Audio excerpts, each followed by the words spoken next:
Welcome to 288M Module 2. We're going to be talking about DNS, domain name servers. We've got lots of different objectives. We're going to take a look at all the different parts of DNS. And what I've found is that when you are working with DNS, 95% of all slowness or connectivity issues are related to DNS issues. So if you're able to master DNS, then you are going to be highly employable. Domain name system, or DNS, is a distributed hierarchical database. So it's a database of different IP addresses to names. So there's no structure to how the information is stored or accessed in the database. DNS can be described as an inverted tree. So just think of a tree flipped upside down. The name structure is called the fully qualified domain name. So in our domain that we're using in this course, it's going to be the widget llc.internal. So your fully qualified domain name of your first server, DC01, will be dco1.widgetllc.internal. So that's very important to know when you're going to look up the name of a server or some host. You also have what's called root servers, and this keeps a database of addresses of other DNS servers. So you can see the root servers in the TCP/IP properties when you go into your network card. And I'll actually do a demonstration of that in the mini videos that are spread out through your lab. So the root servers are basically all of the top level servers in the world, which is there's 13 of them altogether. DNS databases are divided up into what's called zones, and inside the zones there are what's called records. Zones contain all different types of records that we call resource records sometimes, and they contain information about the different network resources. DNS servers have lots of different potential roles. One of those would be an authoritative server. That's the one that keeps the complete copy of the database and can also make changes to the database. There's also the DNS forwarder, and this is really important because a lot of times people make mistakes about this. They put a public DNS IP address along with an internal DNS server on each of the network cards. And so if they want to go internal, they use the internal one, and if they want to go public, it uses the public one. It doesn't work that way. Whatever DNS server responds first is the one that's going to win. And sometimes it's the public one if the internal DNS server is running slowly because of overload. So what we do is we use forwarding. Everything goes to the internal server, and if it can't be found internally, it gets forwarded off to another location. So we'll do an example of that in our mini videos in the labs. And there's conditional forwarders that forward to a specific location for a domain, and caching only. And caching only is great because it doesn't look up a name every single time you do it. So if you went to google.com once and you go again, it doesn't go out to the internet to find it. It caches that information, so it gets it more quickly. DNS automatically gets installed when you install a domain controller. So when you install DC01 and DC02, you're going to automatically have DNS installed with it. However, you can install DNS separately from a server being a domain controller if you choose to. So as I mentioned, when you install the domain controller, this is what happens. When a new forest is created, best to have Windows installed during Active Directory. It happens by default, but you can uncheck it if you want, but then things will go horribly wrong, so don't do that. So there's the DNS zones, the DNS records, and there's also the DNS server settings. Those are the three different aspects of DNS. You can create zones manually. I've done that many times in my career in IT. And so for instance, if you wanted to add access to a public web server or just another fully qualified domain name, you can create a zone for that. So the advantage to that is if say your web server is inside your network. So from the outside, people get to it through your firewall and things like that. When you're on the inside, you don't want it to go back out and back in again. So you create a special zone so it goes internally only from your computer to that internal web server. So it keeps it from going out to the internet where it will likely get lost at that point. You can also create secondary zones, which are read-only, and those can keep a copy of the zone in, say, some of the smaller offices. So we have forward lookups and reverse lookups. So forward lookups are pretty simple. You ping google.com, you get an IP address. That's a forward lookup. A reverse lookup is the opposite. You ping -A the IP address, and you get google.com, say for instance, or widgetllc.internal, depending on what the IP address is. So that's pretty simple, and the reverse lookup records are called PTR, or pointer records, whereas the forward lookups are called A records. Now in the IP version 6, they're called quad A, so 4 different A's. There are 3 different types of zones. You've got a primary, a secondary, and a stub zone. So the primary means that it is the read-write. It is authoritative, as I mentioned earlier. Secondary is a read-only copy, and stub zone is also a read-only copy. So the difference between a secondary and a stub zone is a secondary keeps an entire copy of the DNS database onto its, into its server. But the stub zone doesn't. Basically, it just forwards you onto the other server and then caches that information for a little while. So you just have to decide which one is the best for you. Stub zone is is great as if you have a fast connection between 2 offices and you don't have a domain controller, or you don't want to have a read-write copy of your zone in one of these remote offices. But secondary zones are great if you have a slow connection between your remote location and your home, because it keeps a local copy of everything.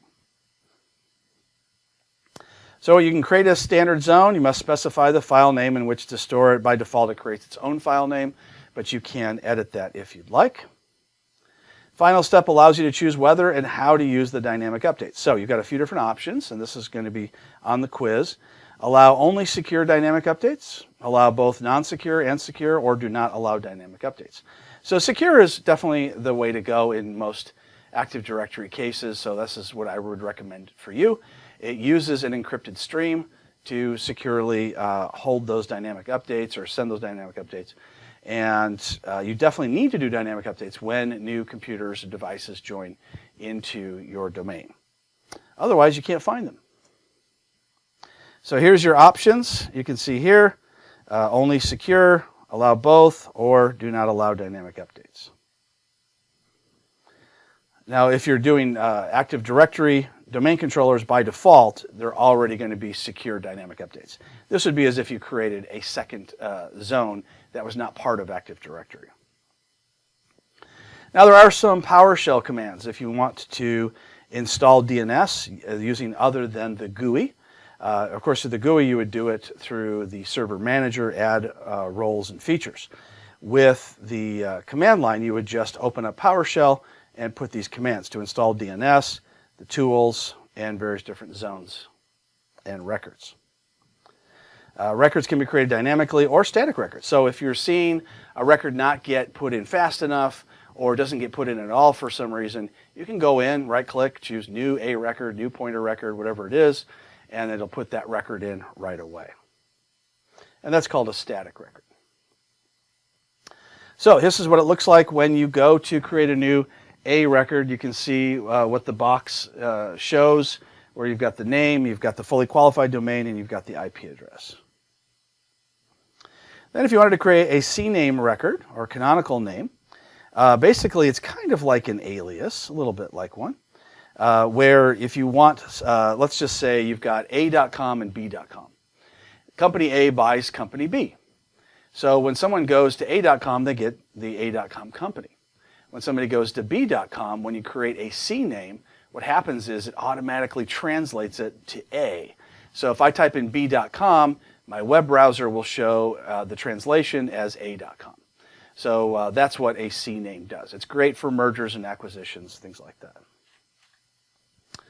PTR records, as I mentioned before, are reverse lookups. You do a ping minus A, for instance, of the IP address, and it comes back with the name itself.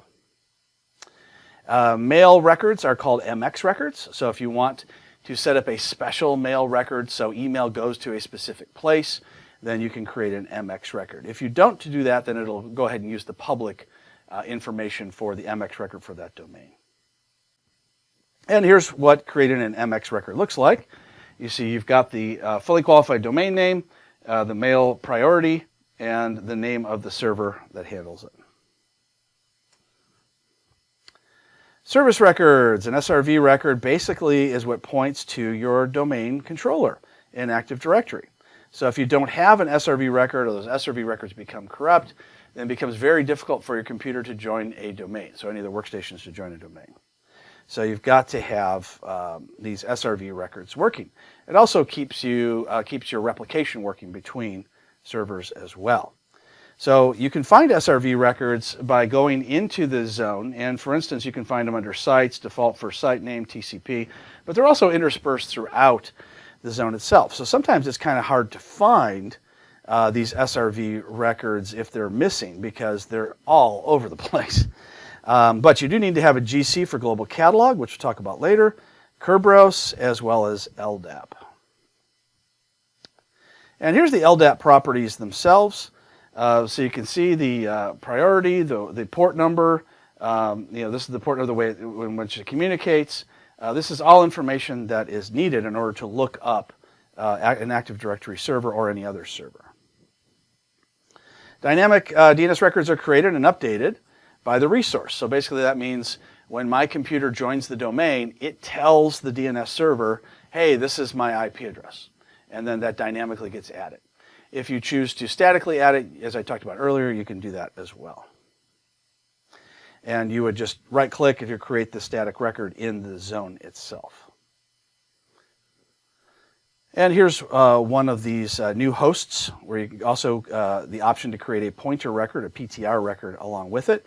If you do, it automatically adds it to the reverse zone if there is one created. If there is no reverse zone created, which it's not by default, then it'll give you an error saying I could not update the reverse record. Start of authority records found in every zone. It tells basically who's in charge of this particular device. So it contains information, the serial number, the primary server, responsible person, and the time to live. So time to live is basically how long between the time you make a change and that it will update. So if you're having an internal server with time to live, you want that to happen right away. But in a public situation, you may not want to have that. So for instance, Network Solutions and GoDaddy, those other ones, they will have a default 1 hour time to live. So if you make a change, it'll be an hour before that change updates. And that way, if you need to make multiple changes to it or undo anything, then it won't happen right away and cause an undue amount of traffic. But internally, then you don't have those issues. So here's the properties with the serial number, primary server. Here's the start of authority for a particular zone. So it tells you who is in charge. And here's a summary of what we talked about, all the different types of records. And we talked about ipconfig tools, NSLookup, all these different things in the previous module. But we're going to definitely do various different examples of all these different types of things in our upcoming mini videos that are inside the labs. That does it for Module 2. Go ahead and get started on your lab, and you've got all different kinds of help if you need it, and we'll see you in Module 3.